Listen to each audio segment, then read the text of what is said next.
कहा है कि अगर कभी भी मौका लग जाए और माघ महीने की सप्तमी तिथि सोमवार को पड़ जाए तो आप लोगों को 11 चावल के दाने का उपाय तो अवश्य ही करना चाहिए। इन दोनों का संयोग बहुत ही कम आता है।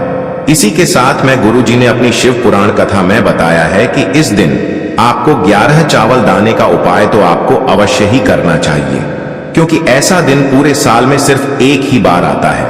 और दोस्तों, आप सभी लोग जानते हो कि सोमवार का अगर सबसे बड़ा कोई उपाय है तो वो 11 चावल के दाने वाला उपाय है। तो दोस्तों, सोमवार के दिन आप लोगों को इस 11 चावल दाने वाले उपाय को जरूर करना है। बहुत सारे लोग होंगे जिन लोगों ने इस उपाय को ना किया हो, मतलब पूरा साल निकल गया, उन्होंने किसी भी दिन इस 11 चावल के दाने वाले उपाय को ना किया हो।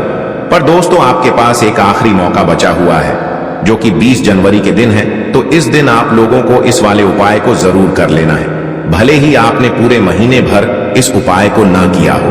पर अगर आपने इस माघ महीने के सोमवार के दिन अगर इस वाले उपाय को कर लिया तो आपको इस उपाय को करने का वो फल मिलेगा जिसकी आपने कभी कल्पना भी नहीं करी होगी। इसीलिए आप लोग इस वाले उपाय को एक बार जरूर कर लेना है, ताकि आप लोगों के हाथ से यह मौका ना जा सके और आपको इस उपाय को करने का फल मिल सके।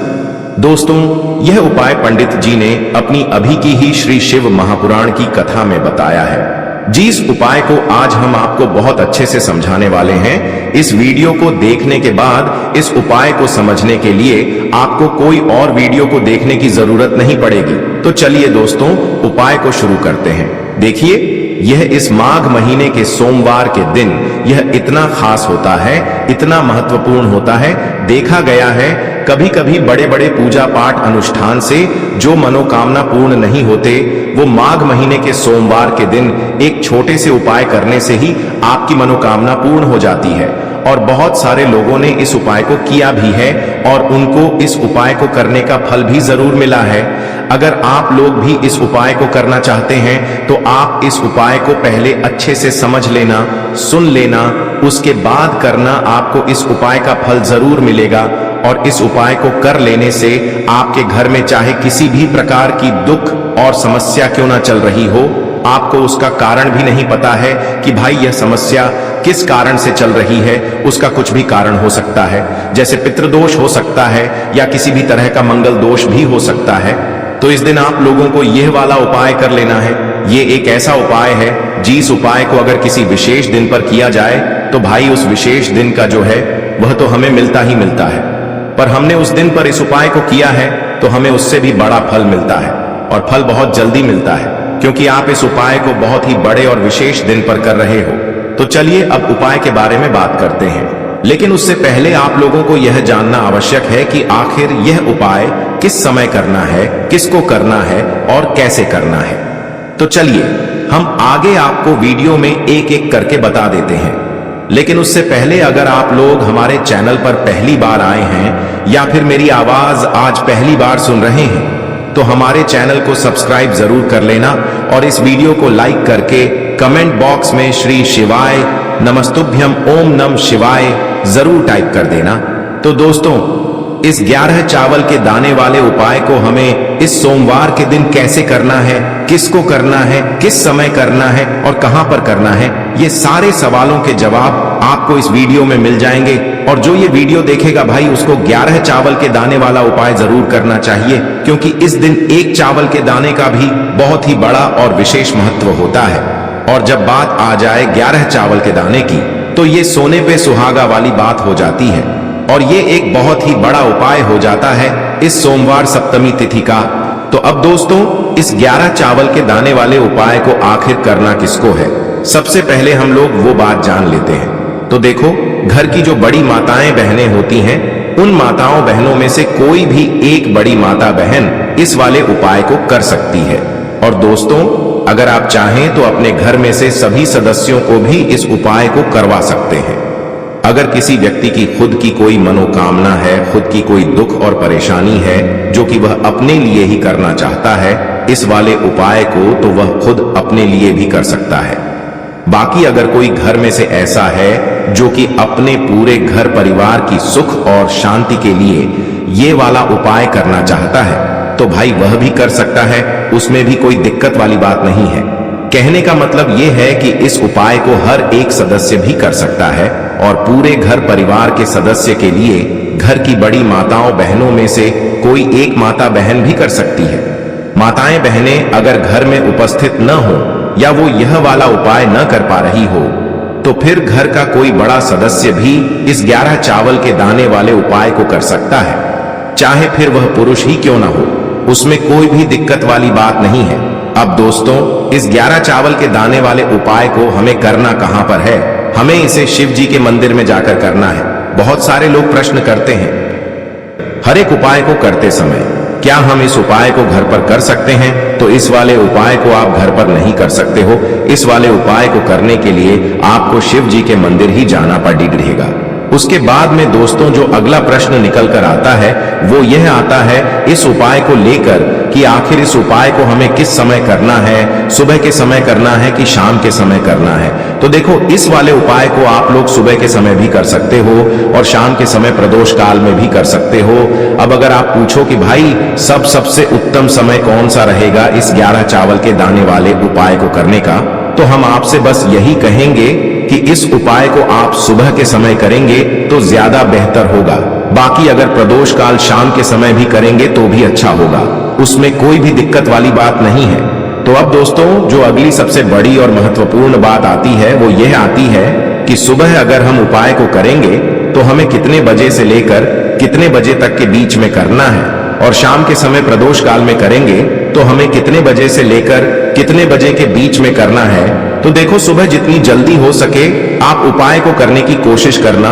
बाकी अगर किसी कारणवश लेट भी हो जाओ, थोड़ी देर भी हो जाए, तो 10 या 11 बजे तक भी आप उपाय कर लेना, पर 12 बजे से ज्यादा देरी ना हो, ठीक है? इस बात का ध्यान रखना। उसके बाद में दोस्तों अगर शाम के समय प्रदोष काल की बात करें, प्रदोष काल का जो समय होता है वो शाम के 6 बजे से शुरू हो जाता है। मतलब शाम के 6 बजे से लेकर 7 बजे के बीच का जो समय होता है ये समय प्रदोष काल का समय होता है। पर अभी जो मौसम चल रहा है इस मौसम में जो है शाम बहुत देरी से होती है, तो आप इस उपाय को 7 या 8 बजे के बीच में भी कर सकते हो। मतलब शाम के 6 बजे से रात 8 बजे के बीच में आप कभी भी इस वाले उपाय को कर सकते हो, उसमें कोई भी दिक्कत वाली बात नहीं है। अब दोस्तों यहां पर इस उपाय को लेकर एक और सबसे बड़ी बात यह निकल कर आती है कि इस 11 चावल के दानों को हमें लेना कहां से होता है, और हमें इस उपाय को करने के साथ में क्या और कुछ भी सामग्री ऐसी होती है जो शिव जी के मंदिर लेकर जानी पड़ती है। तो देखो यहां पर हम आपको बता दें, सबसे पहले आप लोग ये जान लो कि यह जो 11 चावल के दाने वाला उपाय है, सिर्फ और सिर्फ आप उपाय की सामग्री लेकर कभी भी शिव जी के मंदिर मत जाना, क्योंकि हमें भगवान के सामने यह नहीं दर्शाना है कि अगर हम भगवान शिव जी के मंदिर आए हैं तो अपने फायदे के लिए आए हैं। तो इसलिए जो भी पूजन सामग्री है उपाय सामग्री है, 11 चावल के दाने, इसके साथ में आपको पूजन सामग्री भी जरूर लेकर जाना है। देखो अगर सुबह के समय उपाय कर रहे हो तो सीधी सी बात है, 1 लोटा जल तो आप लेकर जाओगे ही जाओगे। वही 1 लोटा जल अगर मिट्टी का जल हो तो बहुत अच्छा रहेगा। मिट्टी का जल कैसे बनाया जाता है इसके लिए हमने पहले से बहुत सारी वीडियोस बना दी है। आपके पास इस दिन एक आखिरी मौका रहेगा मिट्टी का जल शिव जी पर चढ़ाने का और उपाय को करने का। बहुत बड़ा आपको इस दिन फल मिलेगा। तो इसलिए इस दिन हो सके तो भाई मिट्टी का जल चढ़ाना, तो अपने साथ में कम से कम 1 लोटा जल तो आपको लेकर जाना ही जाना है। अगर मिट्टी का जल नहीं है तो घर का जल भी आप इस्तेमाल कर सकते हो। इसके अलावा जो भी पूजन सामग्री है, देखो 11 चावल के दाने ये अलग आपके रहेंगे और जो आपकी पूजन सामग्री रहेगी वो अलग रहेगी। पूजन सामग्री में आप जो भी चीज लेकर जाना चाहे वो लेकर जा सकते हैं, उसमें कोई भी दिक्कत वाली बात नहीं है। वहीं अगर हम बात करें शाम के समय की, तो शाम के समय शिव जी पर जल नहीं चढ़ता है, इसीलिए शाम के समय आप लोग एक दीपक तैयार कर लें जो कि गोल बत्ती का, आटे का, शुद्ध देसी गाय का घी का होगा, है ना? इस बात का आप लोगों को ध्यान रखना है और इस दीपक को आपको घर से जलाकर नहीं लेकर जाना है, भगवान शिव जी के मंदिर में जाकर ही जलाना है। इस बात का भी आप लोगों को ध्यान रखना है। अब दोस्तों यहां पर हमें इस बात को समझना है कि यह 11 चावल के दाने हमें लेना कहां से है। क्या हमें दुकान से लेकर आना है या हमें अपने घर से लेना है या कहां से लेकर आना है और कौन से चावल लेना है, क्योंकि चावल भी बहुत प्रकार के होते हैं। तो देखो, इन सभी सवालों के जवाब आप लोग एक बात में सुन लो कि भाई ये जो उपाय है, इस उपाय में आपको ये नहीं देखना है कि भाई कौन से चावल है कौन से चावल नहीं है। बस जो भी चावल ले रहे हो वो चावल का दाना सबूत होना चाहिए, मतलब साबुत होना चाहिए, टूटा हुआ नहीं होना चाहिए, कटा पिटा नहीं होना चाहिए। ये बात आपको ध्यान रखना है। बाकी आपका चावल बासमती हो या सादा चावल हो या कोई सा भी चावल हो, उसमें कोई भी दिक्कत वाली बात नहीं है। तो सीधी सी बात है कि आपके घर के रसोई घर में जहां पर आप भोजन बनाते हो, वहां पर जो भी चावल आपके उपस्थित हो, उन चावलों में से अपनी एक कटोरी भर लेना या एक मुट्ठी चावल अलग से निकाल कर रख लेना, क्योंकि हम 11 चावल ही यहाँ पर इस उपाय में लेने वाले हैं। तो हमें यह चावल के दाने गिनकर निकालने पर डरेंगे। इस बात का आप लोगों को ध्यान रखना है। तो अपने उस चावल की कटोरी में से या चावल में से 11 ऐसे चावल के दाने आप लोग निकाल लो जो कि टूटे हुए ना हो, कटे पिटे ना हो, जिनमें कोई दाग ना लगा हुआ हो, है ना। अच्छे साबुत चावल के दाने 11 दाने आप लोग निकाल कर रख लो और इन्हें किसी भी एक कागज की पुड़िया में या किसी एक छोटी सी कटोरी में आप लोग रख लो, ताकि यह सुरक्षित रहे। आपके एक भी चावल का दाना इधर उधर ना हो और आपका उपाय भी पूरा अच्छे से हो जाए। तो भाई जैसे ही आपका उपाय की जो सामग्री है, 11 चावल के दाने ये तैयार हो जाते हैं, उसके बाद मैं आपको जो भी अपनी पूजन सामग्री है, सुबह के समय कर रहे हो तो 1 लोटा जल या पूजन सामग्री जो लेकर जाना चाहो उसकी भी तैयारी कर लेना। और शाम के समय जा रहे हो तो भाई अपना जो दीपक है उसे तैयार कर लेना, ठीक है। और उपाय को करते समय शुद्धता का विशेष रूप से ध्यान रखना, ठीक है। सुबह सुबह स्नान करने के बाद ही उपाय को करने की आप लोग तैयारी करना। उसके बाद अगर शाम के समय की बात करें तो शाम के समय आपको स्नान करने की जरूरत नहीं है, पर शुद्धता का ध्यान रखना है। आपको स्नान तो नहीं करेंगे, आप हाथ मुंह धोकर भी इस वाले उपाय को शाम के समय प्रदोष काल में कर सकते हैं। इसमें कोई दिक्कत वाली बात नहीं है। तो आप अपने उपाय की पूरी सामग्री तैयार करके आपके पास ही में जो आपका शिव मंदिर हो वहां पर पहुंच जाइए। सबसे पहले शिव मंदिर में जाकर आप लोगों को उपाय नहीं करना है, पहले भगवान के दर्शन करना है, भगवान से आशीर्वाद प्राप्त करना है, फिर शिव जी की शिवलिंग के पास में आना है।